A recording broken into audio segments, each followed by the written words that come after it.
Hello students, very good morning. हमारी theory खत्म हो चुकी है। हम स्टार्ट करेंगे गोल्डन फार्मूले। गोल्डन फार्मूले इसलिए बहुत मोस्ट इम्पोर्टेंट है, इससे ही न्यूमेरिकल होंगे, इससे ही छोटे छोटे क्वेश्चन सब इसी से हो जाएंगे। तो इसलिए सब स्टूडेंट्स इसे एक मेन फ्रंट पेज पर शानदार तरीके से गोल्डन फार्मूलों को लिखेंगे और उन्हें याद करेंगे। फिर वन बाय वन हर फार्मूले पर न्यूमेरिकल करते चले जाएंगे। न्यूमेरिकल ऐसे ऐसे होंगे एनसीईआरटी के जो बहुत शानदार है। पांच पांच क्वेश्चन, पांच पांच नंबर के क्वेश्चन भी, और छोटे से छोटे लेके बड़े से बड़े लेकर भी। ओके, तो देखिए स्टार्ट करते हैं गोल्डन फार्मूला, बिल्कुल सीक्वेंस से करते हैं। नंबर एक देखिए, नंबर एक होगा किसी चालक या संधारित्र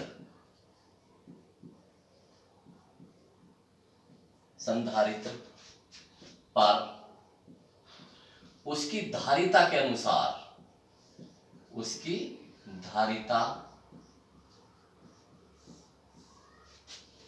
के अनुसार या धारुता के अनुरूप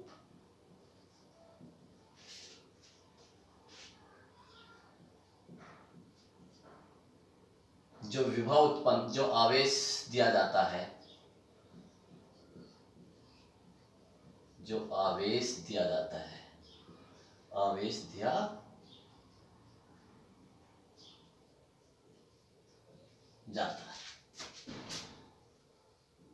धारिता, ठीक है, उसका सूत्र निम्न होगा। सेंटेंस को पढ़ना बहुत ध्यान से। उसका सूत्र निम्न होगा। क्या सूत्र होगा? Q बराबर CV। तो देखिए Q बराबर CV,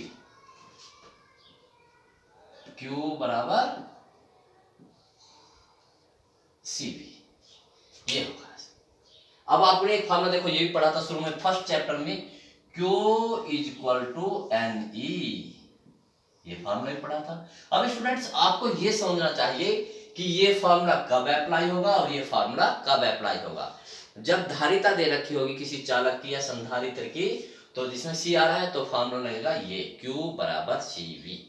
और जब आवेश उत्पन्न किया जाएगा, उस पे इलेक्ट्रॉनों की कमी अधिकता की जाएगी, तब फार्मूला क्या रहेगा? Q = Ne। तो इन दोनों फार्मूलों में अंतर समझिए। ओके, तो Q के दो ही फार्मूले हैं, एक तो Q = CV और एक Q = Ne। ठीक है, इन दोनों में आप डिफरेंस करेंगे। तो देखिए next question number, formula number 2, किसी गोल या चालक की धारिता, किसी गोल या चालक भी होना चाहिए, और कैसा होना चाहिए? गोल, जैसे फुटबॉल। गोल या चालक की धारिता, हर फार्मूले को आप डिस्कस करोगे, जितना डिस्कस करके पढ़ोगे उतना ही आपको ज्ञान प्राप्त होगा। गोल या चालक की धारिता, वैद्युत धारिता लिखो, कोई बात नहीं, वैद्युत धारिता। क्या फार्मूला था वैद्युत धारिता का?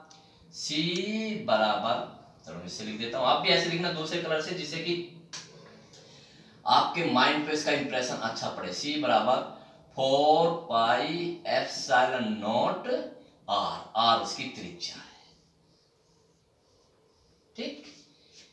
नंबर 3, किसी चालक, R क्या उसकी त्रिज्या, और 4πε0 की वैल्यू हम किससे रख देंगे? इस फार्मूले से रख देंगे। 1/4πε0 कितना होता है? 9 × 10⁹9। इसकी वैल्यू रख देंगे हम।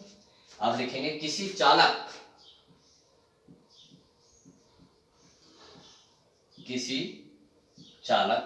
या संधारित्र की प्लेटों के बीच,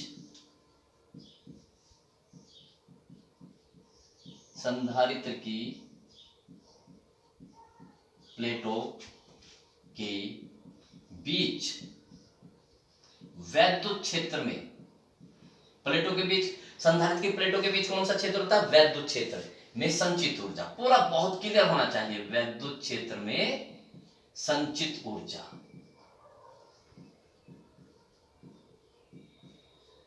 क्या फार्मूला होता है संचित ऊर्जा का दोनों के लिए? देखो बच्चों, एक तो ये चालक है और एक क्या है, संधारित्र की प्लेटों के बीच, दोनों के लिए फार्मूला एक होगा। एक फार्मूला आप याद रखिए, U बराबर 1/2 QV,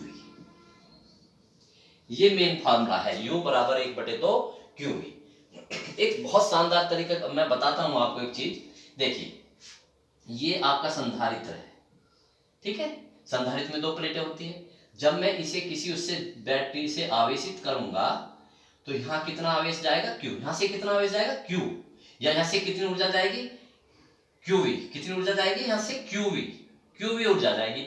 इसमें से आधी तो यहां संचित हो जाएगी, आधी का मतलब देखो QV को मैं ऐसे लिख सकता हूं ना, 1/2 QV प्लस 1/2 QV। तो बैटरी से तो कितनी ऊर्जा चलेगी, QV ऊर्जा चलेगी, और इसकी आधी तो यहां संचित हो जाएगी प्लेटों के बीच, और जो आधी शेष बची वो इन तारों में उष्मा के रूप में खर्च होगी, ठीक है। ये बहुत अच्छी बात है, इन्हें आप सीखिए। तो U बराबर 1/2 QV। इस फार्मूले को अब हम Q बराबर CV से, Q बराबर CV से, ये किस किस के पदों में है, Q और V के पदों में। देखिए स्टूडेंट्स, हम किसी संधारित्र के बारे में कितनी चीजें पढ़ते हैं, एक तो इसकी धारिता, एक इसकी प्लेटों के बीच क्या वैद्युत क्षेत्र, जिसे हम किससे नापेंगे, विभवांतर से, और एक इस पर आवेश। कितने पद हो गए, 3, 1 2 3, तो हमारे 3 ही फार्मूले होंगे। ये किस किस के पदों में है, ये है Q और V के पदों में, किस किस के पदों में, Q और V के पदों में। अब अगर मैं इसको इसके पदों में C और V के पदों में तोड़ना चाह रहा हूं, C और V के पदों में, या Q और C के पदों में, या Q और V के पदों में तो है ही, तो मैं इस फार्मूले से बदलूंगा, Q बराबर CV। देखो कैसे, बताओ, इस Q बराबर CV से Q की वैल्यू यहां रख दीजिए, तो कितना होगा बताइए, Q इक्वल टू 1, Q की जगह क्या रखूं मैं, CV इंटू V, तो कितना आया देखो, ये U बराबर 1/2 CV स्क्वायर। ये formula just as resemble to 1/2 MV square है। जैसे यहां C क्या है, वैद्युत द्रव्यमान है, ठीक है, V क्या है, विभव है, प्लेटों के बीच विभवांतर है, या किसी चालक का विभव है। आप देखिए इसी फार्मूले से, ये था, आप देखिए, ये लीजिए, अगर मैं अब इसकी जगह अब के बारे में V की जगह रख रहा हूं, तो देखिए V इक्वल टू कितना होगा, यहां से, चलो इसी फार्मूले से करता हूं, यहां से V निकाल लीजिए, V इक्वल टू कितना होगा, Q/C। इस C को मैं इधर लेगा, अब की बार इसकी जगह लिखा हूं, तो देखिए, तो U बराबर 1/2, Q तो अपनी जगह रहने दीजिए, इस V की जगह क्या रख दो, Q/C, तो देखिए क्या फार्मूला है, U बराबर 1/2 Q²/C। तो ये संचित ऊर्जा, वैद्युत स्थितिज ऊर्जा के कितने फार्मूले होंगे, 3, 1 2 और 3। नेक्स्ट क्वेश्चन, फार्मूला नंबर 4, ठीक। अब देखिए एक चीज और स्टूडेंट्स, ये चालक या संधारित्र की प्लेटों के बीच वैद्युत क्षेत्र में संचित ऊर्जा हो गई, ठीक है। अब हम किसी समांतर प्लेट संधारित्र की निकालेंगे, समांतर प्लेट, यही हमारे कोर्स में है, समांतर प्लेट संधारित्र की वैद्युत धारिता, C बराबर ε0 KA/D। और एक ये फार्मूला होता है, देखिए ये कब है, जब प्लेटों के बीच संपूर्ण रूप से भरा हो, संपूर्णता के लिए एक छोटी सी उसके लेते हैं, संपूर्ण रूप से भरे, संपूर्ण से भरे परावैद्युत पदार्थ के लिए, परावैद्युत पदार्थ के लिए, और आंशिक रूप से भरे के लिए देखो यहां लिख देते C is equal to epsilon naught A, और यहां पर आएगा D minus T plus T upon K। ये किसके लिए है? अंश संपूर्ण रूप से, आंशिक रूप से भरे, आंशिक रूप से भरे परावैद्युत पदार्थ के लिए।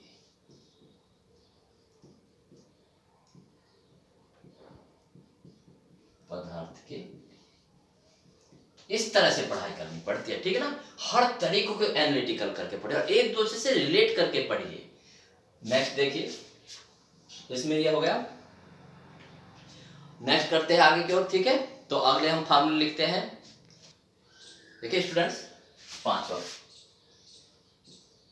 क्या है देखिए, जब हम संधारित्रों को श्रेणी क्रम में समांतर क्रम में जोड़ते हैं तो देखिए, श्रेणी संधारित्रों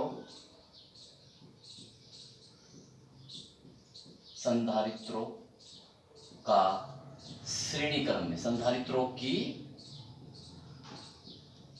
श्रेणी क्रम में तुल्यधारिता,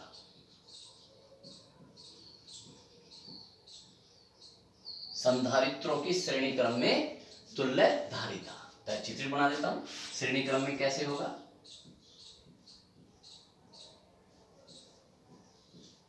ये है श्रेणी क्रम। जब प्लेट, एक प्लेट से दूसरी प्लेट इस प्रकार से जुड़ती है, इसकी धारिता कितनी C1, इसकी कितनी C2, इसकी C3। तो तुल्यधारिता का क्या फार्मूला होगा श्रेणी क्रम में? 1/C1 plus 1/C2 plus 1/C3 बटे में होगा। एक बात का और ध्यान रखिए, आपने हाई स्कूल में पढ़े होंगे, अगर श्रेणी क्रम में ये तो संधारित्र है, अगर श्रेणी क्रम में ये क्या होते हैं? प्रतिरोध। ये R1, ये R2 और ये R3। तो इनका तुल्य प्रतिरोध क्या होता है? R is equal to R1 plus R2 plus R3। देख लीजिए, उल्टा संबंध होता है। जब ये श्रेणी क्रम में होता है तो बटे में आता है, और प्रतिरोध में ऐसे होता है। दोनों चीज की पढ़िए आप एक दूसरे से रिलेट करके। नंबर 6, समांतर क्रम में डायरेक्ट लिखता हूं, समांतर क्रम में तुल्यधारिता, समांतर क्रम में तुल्यधारिता। किसी बच्चे को कोई कंफ्यूज होने की जरूरत नहीं है, ठीक है ना। कभी यदि मेरी वीडियो में कोई भी एरर मिले, आप मुझे फोन कीजिए डायरेक्ट, ठीक है, और मुझे बताइए और मैं क्या इंप्रूव कर सकता हूँ। Be politely, okay. लेकिन मैं चैलेंज करता हूँ, ठीक है, आप किसी भी वीडियो को देख लीजिए खोल करके यूट्यूब पर, जितनी क्वालिटी मेरे मेथड में मिलेगी, चैलेंज करता हूँ, उतनी क्वालिटी किसी और वीडियो में नहीं मिलेगी। ये मैं अभी का एक्सपीरियंस नहीं है मेरा, ये मेरा 25 साल का एक्सपीरियंस है, और ये मैं वहाँ टच करके आया हूँ, IAS के इंटरव्यू तक टच करके आया। तो ये कोई वैसी कैसी बात नहीं होती, ठीक है ना। तो इसलिए कुछ खबरें आ रही है ऐसी, तो उनको रिमूव करने के लिए मैं चैलेंज करता हूँ, आप मुझसे डायरेक्ट बात करें, ओके। तो देखिए, तो समांतर क्रम में तुल्यधारिता, समांतर क्रम में कैसा होगा?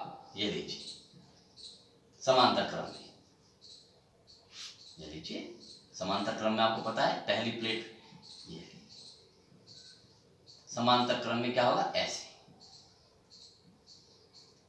C1, C2 और C3। इसमें समांतर क्रम में तुल्यधारिता क्या होगी? C is equal to C1 plus C2 plus C3। बहुत मोस्ट इंपॉर्टेंट, ठीक है। अब देखिए, इसे रिलेट करके पढ़ते हैं प्रतिरोध के लिए। अगर ये प्रतिरोध समांतर क्रम में होते, क्योंकि ये भी अब आगे आएगा, एक दूसरे को कंपैरिजन करके, एक दूसरे को तुलनात्मक अध्ययन से जितना पढ़ोगे आप, उतना ही याद होगा और उतना ही आपके उसमें क्वालिटी आएगी। ये ठीक है, ये R1 है, ये R2 है और ये R3 है। तो इसका क्या होता, 1/r बराबर 1/r1 plus 1/r2 plus 1/r3, एक दूसरे से रिलेट करके पढ़िए।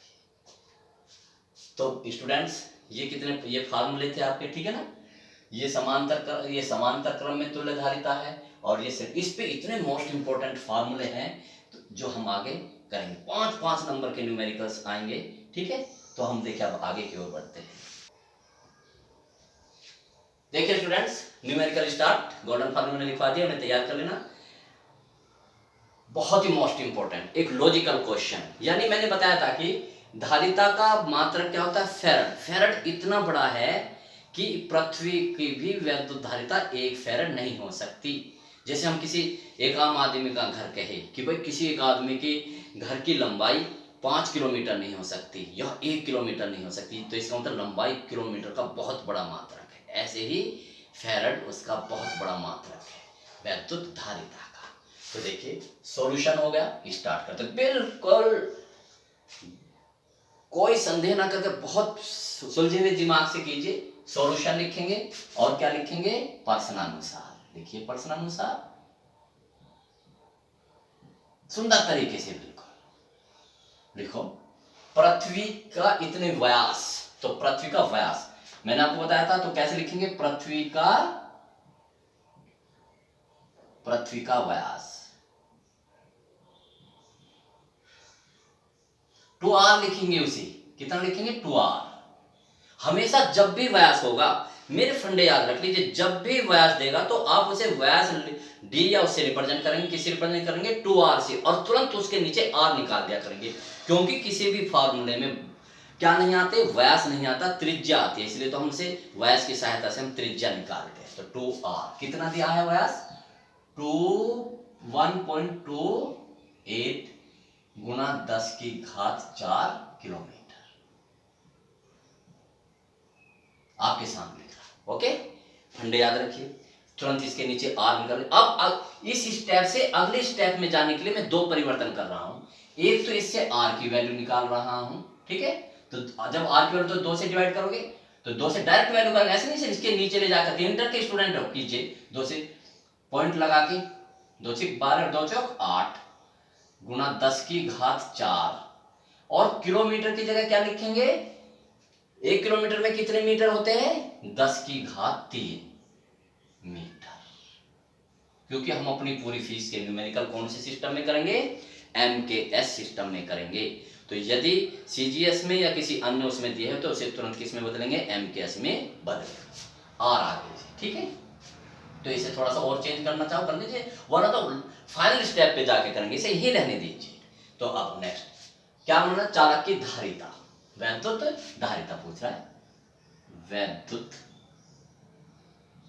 धारिता। सी क्या लगा दोगे, क्वेश्चन मार्क। सूत्र लगा दोगे, सूत्र अनुसार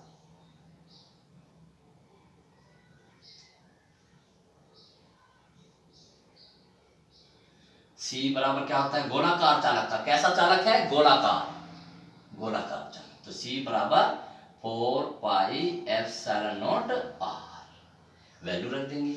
इसकी वैल्यू कितनी है आपको पता है, 1/4πε0 की वैल्यू कितनी थी, 9 गुना 10⁹। ये है उल्टा लिखा हुआ है, ये केवल 4πε0 है, तो इसे भी आप उल्टा लिख दीजिए। तो कितना होगा, 1/9 गुना 10⁹। समझ रहे हो ना, ये 4πε0 है, ये 1/4π उल्टा लिख, तो आप भी से उल्टा लिख दीजिए। आर की वैल्यू कितनी है, यहां से लिखिए 0.64 गुना 10⁷। अब लिखिए 4 3 7, सोल्व करेंगे कीजिए। 0.64 है, 0.64 है, ये लीजिए। 9 है, ये लीजिए 9। 10 की पावर कितनी, 9 है नीचे, ऊपर जाके कितनी हो जाएगी, माइनस की। तो 7 में से माइनस के 9 कीजिए, 7 तो प्लस के, 9 माइनस की, तो कितने, -2। 10⁻² डिवाइड कीजिए, कितना होगा, पॉइंट लगाएंगे, 6 में नहीं चलेगा, पूरा लेंगे फिर, ठीक। तो ये 0 लगाएंगे, फिर 6 4 9 7 63, कितना बचेगा, 1 9 1 9। बस इतना करेंगे, एक अंक तक बस। तो कितने हुए? 10 की घात -2। इसे सही तरीके से लिख लीजिए। तो सही तरीके से क्या होगा, दशमलव को कहां पे लाएंगे? यहाँ पर। कहां पर लाएंगे? हम यहाँ पर लाएंगे। ठीक, तो कीजिए कितना होगा? 1 2 तो 7.1 इंटू 10 की घात नीचे की ओर लाए हैं -4 फैरड। अब एंड में क्या लिख देंगे? इतना। तो इसकी चालक की धारिता इतनी होगी। ठीक है स्टूडेंट, तो ये हमारा क्या हो गया? आंसर हो गया। ठीक, अब नेक्स्ट क्वेश्चन की तरफ बढ़ते।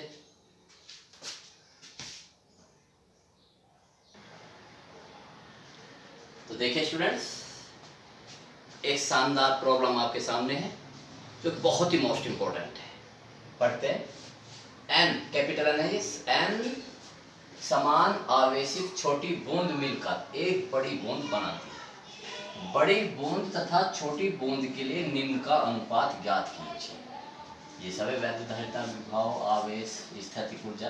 ठीक, अब मेरे देखिए स्टूडेंट्स, पढ़ने का एक ही मतलब ये नहीं होता कि आपने ये सवाल कर लिया और बात खत्म हो गई। नहीं, आप ये सवाल करेंगे तो इसके आसपास की वे सब तमाम बातें सीखेंगे कि कभी भी इस तरह का सवाल आ जाए, कहीं भी आ जाए, तो हम उसे करेंगे। हमारी पेन नहीं होना चाहिए। आपको एक स्टार्टिंग पॉइंट हमेशा याद रखना चाहिए। अब स्टार्टिंग पॉइंट मैं बताता हूँ किसी भी सवाल के लिए। ठीक है, प्रत्येक सवाल के लिए ये फॉलो होगा। ठीक है, तो कैसे स्टार्ट करेंगे? अगर उसने डाटा दिया हुआ है पहले, जैसे 6400 बूंद दिया हुई है, तो सबसे पहले प्रश्नानुसार ये लिखेंगे। लेकिन उसके बाद करेंगे जैसे मैं कर, लेकिन यहाँ डाटा नहीं दिया तो उससे आगे बढ़ते हैं। तो क्या लिखोगे? सॉल्यूशन प्रश्नानुसार। तो देखिए सॉल्यूशन शानदार तरीके से कीजिए। सॉल्यूशन अपने वर्क में परफेक्टनेस लाएंगे। अपने लाइफ स्टाइल ऐसी बनाइए जो यूनिक हो, तो यूनिक बन के ही उभरेंगे आप। एन समान आवेशित छोटी बूंद मिलकर एक बड़ी बूंद बनाती है। देखिए छोटी छोटी बूंदे हैं, ये छोटी छोटी बूंदे हैं। कितनी बूंदे हैं? अभी मैं इसके बाद एक सवाल न्यूमेरिकल भी कराऊंगा, उनकी त्रिज्या भी है छोटी छोटी। इन सब बूंदों को मिलाकर एक बड़ी बूंद बनाई। ओके, तो जब भी छोटी बूंदों को मिलाकर बड़ी बूंद बनाई जाती है या बड़ी बूंदों को छोटी बूंदों में तोड़ा जाता है, तो सबसे पहले ये सेंटेंस लिखेंगे। स्टार्टिंग दे रहा हूं, ठीक है ना, ऐसे न्यूमेरिकल की। तो क्या लिखेंगे? इस बड़ी बूंद की त्रिज्या कितनी है? r, और स्मॉल बूंद की त्रिज्या कितनी है? स्मॉल। ठीक है, तो लिखेंगे माना बड़ी बूंद की त्रिज्या, बड़ी बूंद की त्रिज्या कैपिटल R माने। बड़ी बूंद है तो कैपिटल R, बड़ी के लिए बड़ा। व छोटी बूंद की त्रिज्या, व छोटी बूंद की त्रिज्या। छोटी बूंद की त्रिज्या कितनी है? हम क्या माने? छोटी बूंद की त्रिज्या स्मॉल r, स्मॉल r। बताइए सेंटेंस समझ में आ गया? आ रहा है, बिल्कुल क्लियर। जब भी बूंदों वाला सवाल आएगा तो सबसे पहले क्या मानेंगे? माना बड़ी बूंद की त्रिज्या r और छोटी बूंद की त्रिज्या स्मॉल r है। ठीक, अब अगला काम क्या होगा? स्मॉल r और कैपिटल R में संबंध निकालेंगे।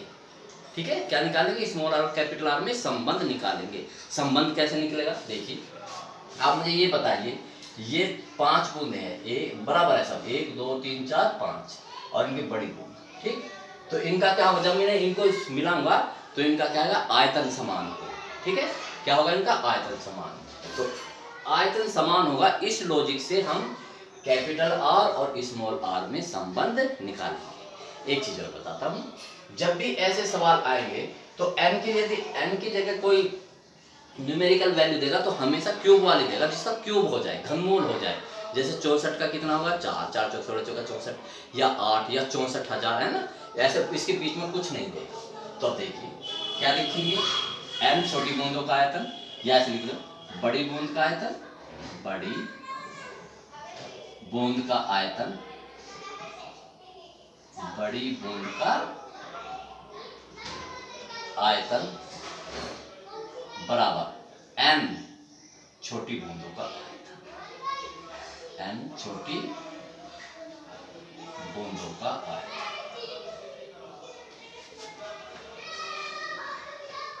जब मैं कॉपी चेक करूंगा क्लास में, मुझे ऐसे ही परफेक्टनेस, ऐसा ही सुंदरता चाहिए, बहुत स्पष्ट रूप से। बड़ी बूंद का आयतन, बूंद कैसी है, गोला, गोले का आयतन कितना होता है 4/3 पाई आर, कौन सा आर, कैपिटल आर, बराबर ये n। एक छोटी बूंद का आयतन कितना है 4/3 पाई स्मॉल आर। इससे हमारा कैपिटल और स्मॉल आर में संबंध आ जाएगा, ठीक है। तो इससे देखो ये कट गया, ये कट गया, तो आर क्यूब बराबर m और स्मॉल आर, ये संबंध हमारा इक्वेशन नंबर 1। ओके, बस ये संबंध निकालना है। अब अपने सवाल की तरफ बढ़ते हैं। देखिए कितना सिंपल, बड़ी बूंद और छोटी बूंद के लिए निम्न का अनुपात ज्ञात कीजिए। क्या ज्ञात करना हमें, वैद्युत धारिता। तो ठीक है, तो सबसे पहले वैद्युत धारिता निकालते हैं। नंबर 1, देखो वैद्युत धारिता में अनुपात किसमें, छोटी बूंद, लिख लो बल्कि उसी को, छोटी बूंद, बड़ी बूंद पहले है तो बड़ी बूंद लिखोगे, बड़ी बूंद, बड़ी बूंद तथा छोटी बूंद, छोटी बूंद की धारिता का अनुपात, किसका अनुपात, धारिता, वैद्युत धारिता, पूरा लिखो, धारिता का अनुपात। 100% नंबर ऐसे नहीं आते, बहुत एक्यूरेसी से काम करना पड़ेगा। भाई बड़ी बूंद की धारिता हमने क्या मान ली, C मान ली या C1 मान ली, और छोटी की क्या ली, C2, ये पूछा, ठीक है। अब दोनों की वैल्यू रख देंगे, या तो पहले अलग अलग कर लीजिए या चलो करते हैं। तो बड़ी बूंद की धारिता क्या होगी बताइए, सूत्रांश से सूत्र लगा देंगे, बड़ी बूंद की धारिता। आप डायरेक्ट भी कर सकते हैं, लेकिन मैं आपको वैसे दिखाता हूं जिससे आप अच्छी तरह समझाएं। C1 मानी हमने बड़ी बूंद की धारिता, तो C1, बड़ी बूंद कैसे, गोला, और गोले की धारिता कितनी होती है 4πε0 और उसकी त्रिज्या लीजिए। ऐसी छोटी बूंद की त्रिज्या, छोटी बूंद की धारिता क्या मानी, C2, 4πε0, ठीक। तो बताइए, तो अनुपात बस ऐसे बिल्कुल मुझे फॉलो कीजिए, अनुपात क्या होगा, C1/C2 बराबर, डिवाइड कर दीजिए। तो देखिए जब मैं इसे, चलो मैं लिख देता हूँ 4πε0 r, 4π, ये कट गया। तो देखिए तो कितना है हमारा C1/C2 बराबर क्या है हमारा, कैपिटल R/स्मॉल। मेरे फंडे मत बोलो, ऐसी परफेक्ट फिजिक्स बना दूंगा कि टिप्स पे फिजिक्स आ जाएगी, हमेशा याद रखेंगे। आपका आंसर दिए गए पदों में आना चाहिए। हमारे पास केवल एक पद है n, तो हमारे आंसर में केवल n आना चाहिए, उसकी घात या कुछ भी आए या कांस्टेंट आए उसके साथ, इसके अलावा कुछ ना आए। तो r नहीं आएगा, स्मॉल r नहीं आएगा। तो इन्हों रिमूव कैसे करें, समीकरण 1 से किसकी वैल्यू रख दो, समीकरण 1 से r की वैल्यू रख दीजिए, ठीक है, इसकी r की। तो देखिए कैसे करता हूँ, C1/C2, ठीक, स्मॉल r की वैल्यू रखिए समीकरण 1 से, यहाँ मैं लिख भी देता हूँ समीकरण 1 से। तो रखो कैपिटल R की जगह, कैपिटल R है ना, तो कैपिटल R की जगह क्या रख दो, n, और r की घात कितनी है 3, और इसकी पावर कितनी हो जाएगी 1/3। देख लीजिए, ये तो r की घात क्यूब है, हमें किसकी चाहिए, केवल r की। इस क्यूब को, इस घात को जब इधर ले जाएंगे तो बटे में जाएगी, इस पूरे के बटे में जाएगी, देखो nr³ के बटे, और नीचे कितना है r। अब सोल्व कीजिए इसे, देखिए कितना होगा, n की पावर कितनी 1/3, भाई इसके बाहर कितनी 1/3, तो 1/3 यहाँ भी गुना हो जाएगी, यहाँ भी हो जाएगी, तो कितना बचेगा r³ की पावर 3 गुना 1/3 लो, मैं पूरा सॉल्व कर रहा हूँ स्मॉल आर। ठीक, अब देखो ये कट जाएगा, कितना होगा n की पावर 1/3। ये आर से ये वाला, क्योंकि 3 से 3 कट गया किया तो ये इससे कट जाएगा, तो आंसर क्या आ जाएगा आपका n की पावर 1/3। बहुत अच्छा है कि आप इसे ऐसे लिखो, 1/3 C1/C2, बिल्कुल मुझे फॉलो करेंगे। ये आंसर देखो, आंसर आया ना n के, n से अलावा कुछ आ ही नहीं सकता, कांस्टेंट तो आ सकता है, लेकिन जो आप आपने अपनी ओर से माना वो कभी भी इसी सवाल में नहीं, कभी भी नहीं आएगा। ठीक है, तो देखिए आगे की तरफ बढ़ते हैं। अब क्या पूछा है, नेक्स्ट को करते हैं। नेक्स्ट ये हम यहाँ लिख लेते हैं, हमारे इसमें क्या रिलेशन आया, क्योंकि मुझे जरूरत पड़ेगी r की पावर 3 n r। नेक्स्ट करते हैं, देखिए जिससे मुझे स्पेस मिल जाएगा यहाँ पर करने के लिए, आपको बहुत अच्छी तरह समझना है। बताइए नेक्स्ट क्या है, बहुत ही अच्छा सवाल, क्या पूछ रहे, विभव। ठीक, तो विभव का अनुपात, अनुपात पूछ रहा है बच्चा, अनुपात। सेकंड पार्ट, विभव का अनुपात किस किस में, लिख लेते हैं, छोटी बड़ी, पहले बड़ी है, बहुत ध्यान से, बड़ी बड़ी बूंद तथा छोटी बूंद, छोटी बूंद के विभव का अनुपात।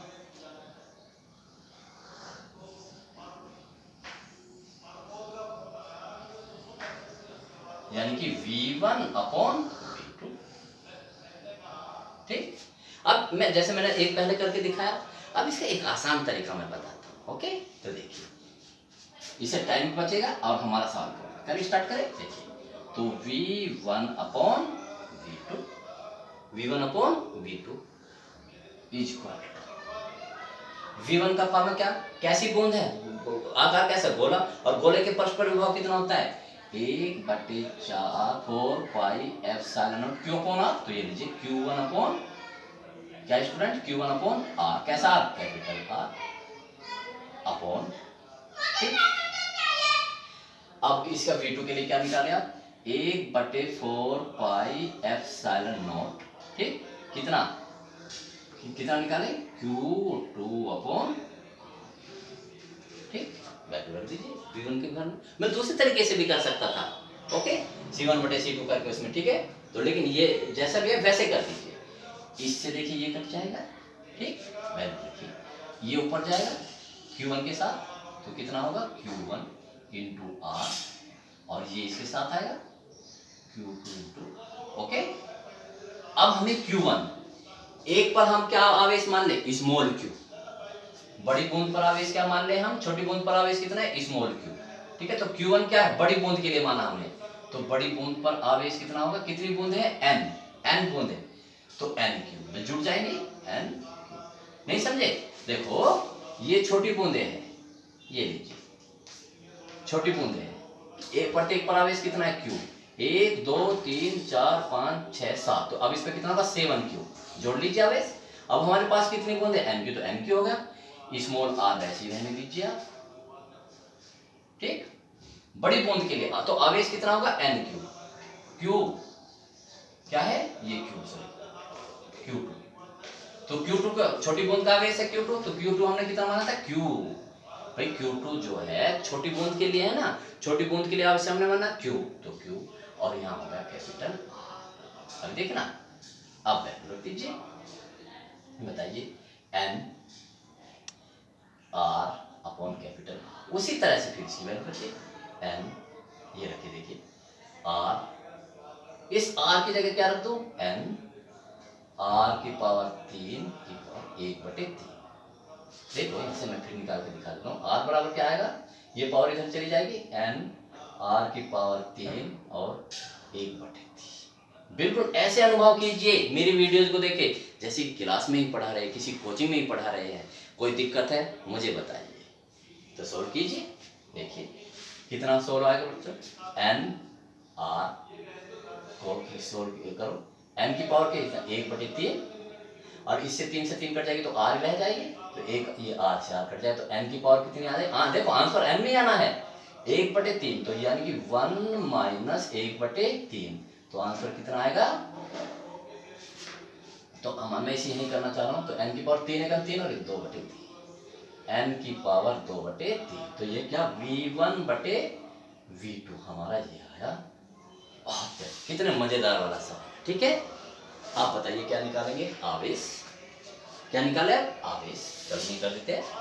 थर्ड पार्ट, आवेशों का अनुपात। अब ऐसे लिख दिया करो, आवेशों का अनुपात।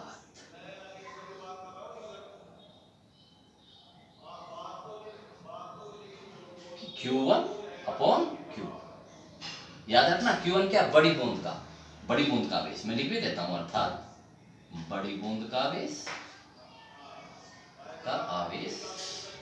और Q2 क्या है? छोटी बूंद का आवेश, छोटी बूंद का आवेश।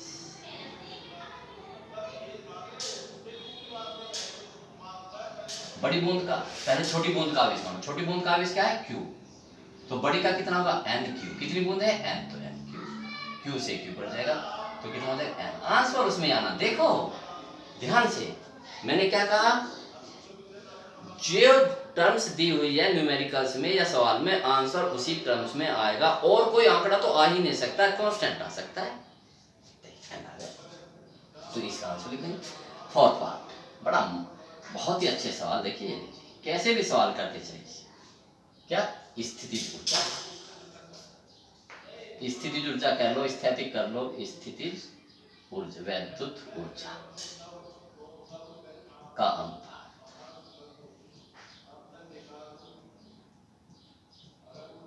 क्या? U1 upon U2, question mark, करिए।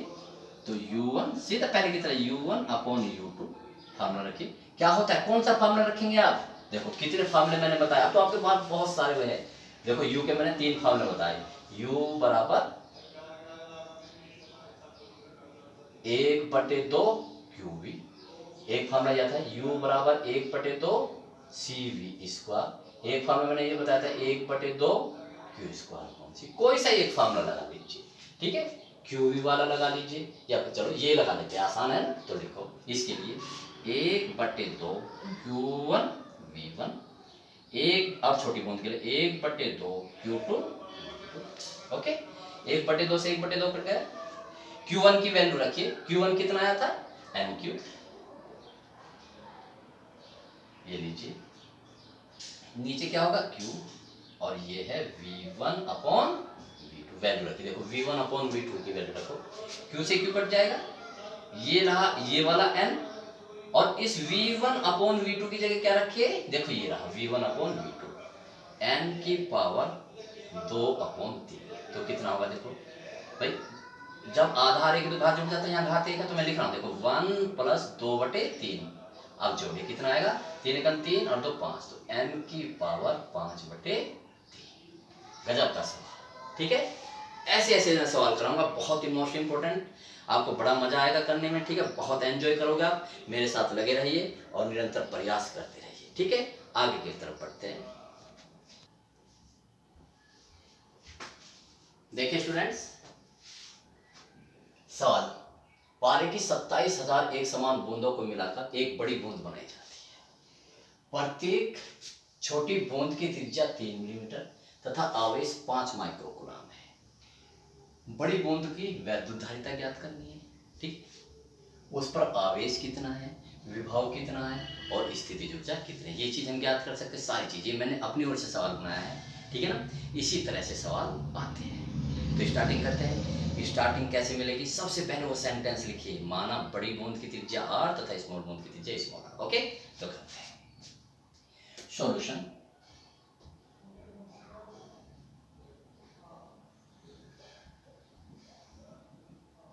माना, वही सेंटेंस लिखिए, माना बड़ी बूंद की त्रिज्या r कैपिटल R तथा छोटी बूंद की त्रिज्या छोटी बूंद की त्रिज्या स्मॉल आर है। ठीक है, अब प्रश्नानुसार लिख लीजिए। प्रश्नानुसार छोटी बूंदों की संख्या, छोटी बूंदों की संख्या कैपिटल एन मानो स्मॉल एन मानो, कोई दिक्कत नहीं। 27,000। जब भी ये संख्या दी जाएगी ऐसी दी जाएगी जिसका पूरा घनमूल हो जाए। ठीक है, 27,000, 64, 1,000, 81, ऐसे। ओके, अब क्या है, त्रिज्या कितनी, छोटी बूंद की क्या दे रखा है, त्रिज्या। छोटी बूंद की त्रिज्या क्या मानना हमने, स्मॉल आर, कितना, 3 मिलीमीटर। आपको पता है हमें क्या करना है, 3 मिलीमीटर को तुरंत उसके आगे मिलीमीटर की जगह कितना रखना है, 10 की घात -3 मीटर। और बड़ी बूंद पर क्या दे रखा है, छोटी बूंद पे क्या दे रखा है, एक छोटी बूंद पर आवेश। इसे हम क्यों मान लेते हैं, कितना है, 5 माइक्रोग्राम। बाद में रख लेंगे या रखना चाहते हैं, कितना, 5 गुना 10 की घात -6 गुना। ठीक है, आंकड़े लिखेंगे। अब सबसे पहले क्या करना है, याद आया, इस बड़ी बूंद की त्रिज्या आर तथा स्मॉल बूंद की त्रिज्या में संबंध निकालना। बस सबसे पहले कौन से लॉजिक से, बड़ी बूंद का आयतन, बड़ी बूंद का आयतन इक्वल टू एन छोटी बूंदों का, ये साथ सीधे लिखो, 27,000 छोटी बूंदों का आयतन, बूंदों का आयतन। मुझे फॉलो कीजिए, परफेक्ट बना दूंगा फिजिक्स में, ये मेरा कॉन्फिडेंस है। बड़ी बूंद का आयतन क्या, किस पर्पज से कर रहे हैं, छोटी बूंद की त्रिज्या और कैपिटल बड़ी बूंद की त्रिज्या में संबंध निकालने के लिए। तो बड़ी बूंद का आयतन 4/3 पाई आर क्यूब, 27,000। छोटी बूंद का आयतन 4/3 पाई स्मॉल आर क्यूब। एक छोटी बूंद की त्रिज्या है, इससे देखो ये कटेगा, पूरी वैल्यू आया करेगी, ये आया देखिए, R cube equal to 27,000 R cube. जब हम इसका घनमूल करने लिखेंगे नहीं कि घनमूल करने पर सीधे लिखो, तो बताइए आर की वैल्यू कितनी होगी, 27 का तो घनमूल कितना होगा, 3, 3 × 9 = 27, तो 3 और 3 जीरो में से 1 जीरो, ये संबंध हमारा आ गया। ओके, देखना कितने शानदार तरीके से हम करेंगे। अब करने वैद्युत धारिता। ओके, देखिए वैद्युत धारिता, सबसे पहले क्या निकाले, बड़ी बूंद की वैद्युत धारिता, बड़ी बूंद की वैद्युत धारिता यानी कि सी। ठीक है, बड़ी बूंद की वैद्युत सी मान लो, बड़ी बूंद की वैद्युत धारिता। देखिए बड़ी बूंद की वैद्युत धारिता क्या होगी, कि बड़ी बूंद क्या, गोला, तो गोले की क्वेश्चन मार्क, सूत्रानुसार C बराबर 4πε0, 4πε0 क्या, कैपिटल आर। ठीक है, चलो स्मॉल आर तो है, लेकिन हमारा स्मॉल यहाँ है कैपिटल आर, तो पहले इसकी वैल्यू रखिए। चलो पहले सूत्री बनाते हैं, तो बताइए 4πε0। अब स्मॉल, क्योंकि हमें कैपिटल आर नहीं दिया, स्मॉल आर, तो हमें अपने स्मॉल आर के पदों में से कर लेंगे। तो आर बराबर क्या है, 30 आर। अब हमारे पास देखिए सब आंकड़े हैं, कीजिए 4πε0 की वैल्यू कितनी, 1 × 9 × 10 की घात 9। समझ में आया भाई, आप स्टूडेंट्स देखे 1/4πε0 की वैल्यू कितनी थी, 9 × 10 की घात 9, और ये केवल 4πε0 में, तो इसकी ऐसे लिखेंगे, कीजिए गुना 30 आर की वैल्यू, ये है देखिए आर की वैल्यू 3 × 10 की घात -। ठीक है, तो कर लीजिए, देखो 3 × 9, 3 से 3, 3 × 9, क्या आएगा देखिए, ऊपर कुछ नहीं बचा, 10 की पावर बस 3 × 9, 9 से 9 कट गया, 10 की घात को ऊपर ले जाना है, तो कितनी होगी, 10 की घात, ये 9 है और ये जाके ऊपर के माइनस हो जाएगी, तो 10 की घात -12 फैरेड। देख लीजिए 10 की घात 9 है, ये ऊपर जाएगी माइनस की 12। अब एक स्टूडेंट इसे 10 की घात -12 क्या लिख सकते हैं, पिको फैरेड, तो हम इसे 1 पिको फैरेड भी लिख सकते हैं, आंसर। ठीक, देखिए यार अब सेकंड पार्ट में क्या पूछा, आवेश। सेकंड पार्ट में आवेश, आपको पता है आवेश अदिश राशि है, जुट जाती बड़ी बूंद का आवेश, लिख लीजिए बड़ी बूंद का आवेश, बड़ी बूंद का आवेश क्यू बराबर यानी कि 27,000 इंटू एक छोटी बूंद का आवेश, एक छोटी बूंद का आवेश जुड़ जाएगी ना सर, एक छोटी बूंद का आवेश। रख दीजिए वैल्यू 27,000,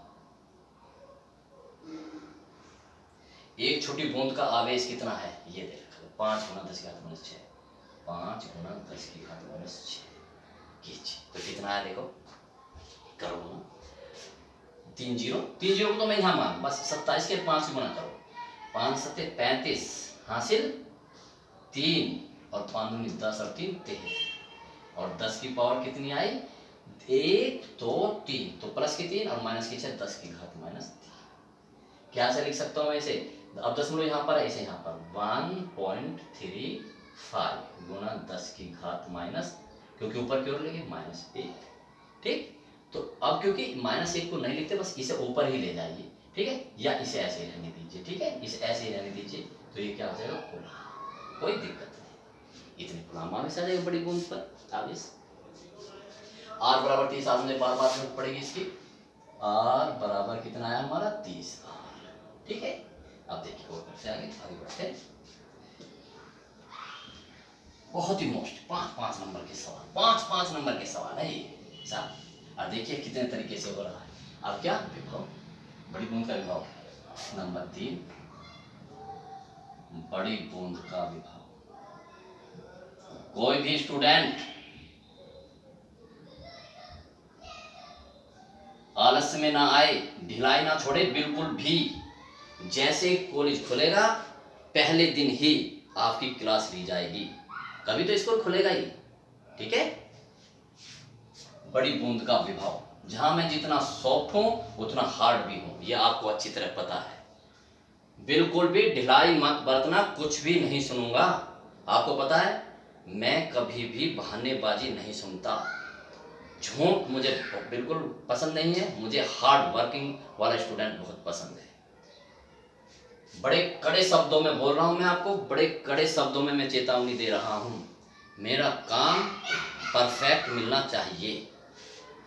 तो देखिए बड़ी बूंद का विभव V, सूत्र लगा दीजिए, बड़ी बूंद कैसे, गोला तो गोले का विभव क्या होगा, V बराबर 1/4 pi epsilon not Q upon R।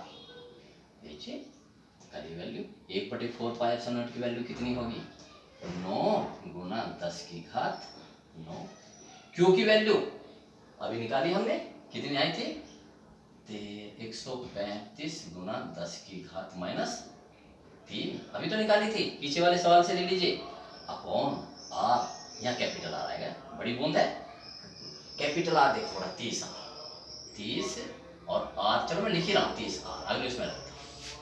तो देखिए थोड़ा थोड़ा हल करते चले जाइए, 9 की इसमें गुणा कर लीजिए, ठीक, या इसे काट लो, 3 तिया 9, छोटा छोटा हल करते चले जाते हैं भाई, इस 3 के इस 3 में गुणा कर लीजिए, 3 पंजे 15, 3 तिया 9 और 1 10, 3 एकम 3 और 1 4, 10 की घात कितनी आएगी, ये 1 है, प्लस की ऊपर जाकर माइनस की हो जाएगी, तो प्लस की तो 9 है और माइनस की 4, समझ लीजिए भाई, ये प्लस की घात 9 है, ये 10 की घात 1 0 तो 10 की घात 1 मानी जाती है, ऊपर जाकर माइनस की 4 हो जाएगी, तो कितनी होगी माइनस की 4, तो कितनी बची 10 की घात 5, 9 4 के 5, और क्या बचा बताइए, ठीक हो गया, ये 3 की उसमें मल्टीपल कर लिया हमने, ठीक, ये r है क्या, स्मॉल r, तो r की जगह क्या रख देंगे हम, 3 गुना 10 की घात माइनस 3, सॉल्व करते चले जाइए, देखिए 3 से कट जाएगी ये राशि, कट जाएगी, 5 और 4 9, 9 3 से कट जाता है, तो 3 एकम 3, 3 तिया 9 और 3 पंजे 15,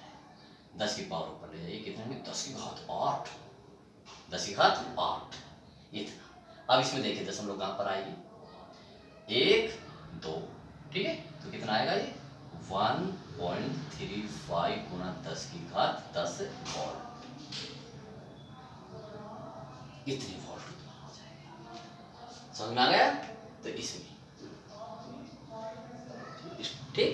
नेक्स्ट मैंने बताया था विभव की पावर कभी भी किस में नहीं आने की, माइनस में नहीं। देखो हर जगह प्लस आ रही है। अब क्या आपको निकाले, वैद्युत स्थिति ऊर्जा, स्थिति वैद्युत स्थितिज ऊर्जा U। फॉर्मूला लगा दीजिए, U बराबर कितना 1/2, क्यू भी लगा दो, सब आपके पास है। 1/2 क्यू कितना था 135 गुना 10 की घात -3। V कितना देखो अभी आया ये 1.35 गुना 10 की घात 10। सोल्व कर लेंगे इसे भाई, 135 गुना कर लीजिए, 135 और 135 गुना कर लीजिए, कितना होगा 5 5 25 हासिल 2, 5 3 15 और 2 17 हासिल 1 और 5 1 5 और 1 6। ये है ना, ये 3 5 15, 3 3 और 1 10, 3 1 3 3 और 1 10, 3 4 और ये 135 करिए। 5 7 और 5 12, तो यहाँ 7 और 5 12 और यहाँ फिर 5 और 3 8 और यह। अब इसे 2 से डिवाइड भी कर दीजिए, कितने से 2 से डिवाइड भी करना है, रफ पे करके पूरा बस अब तो फाइनल लिखना है यहाँ पर। कितना 2 9 18, 2 1 2, 2 1 बस इतना ही, 2 2 4 10 मिनट या तो कल करना चाहो तो कितना 9112.5 गुना 10 की घात कितनी 7। हाँ दशमलव देखो इसमें, अब इसमें दशमलव कहाँ पर आएगी, एक अंक यहाँ, 2 अंक है ना ये 2 अंक, तो इसमें 2 अंक यहाँ लगा लीजिए। ठीक है, तो 2 अंक कहाँ पर आएगा यहाँ, काट लीजिए, फिर से काट लीजिए, 2 9 18, 2 1 2, 2 1 बस इतने तक ही। तो कितना है ये 91.1। आपको पावर यहाँ लिखनी है 9.1 गुना 10 की घात 8 क्या जूल, ये तो इसमें एनर्जी। ठीक है स्टूडेंट्स, तो देखिए ये है हमारा सवाल, तो आप इन्हें करेंगे, बहुत मोस्ट इंपॉर्टेंट सवाल कराऊंगा, मेरे साथ लगे रहिए। बोर्ड बहुत हार्ड है, न्यूमेरिकल इतने हार्ड नहीं आते, बहुत सिंपल सिंपल आते हैं, बस उनकी टेक्निक चाहिए। जिस बच्चे के न्यूमेरिकल तैयार नहीं होंगे वो 100% नंबर नहीं ला सकता। ठीक है ना, 95 से वादा क्या है, 95 से ऊपर ही आएंगे। Okay, best of luck.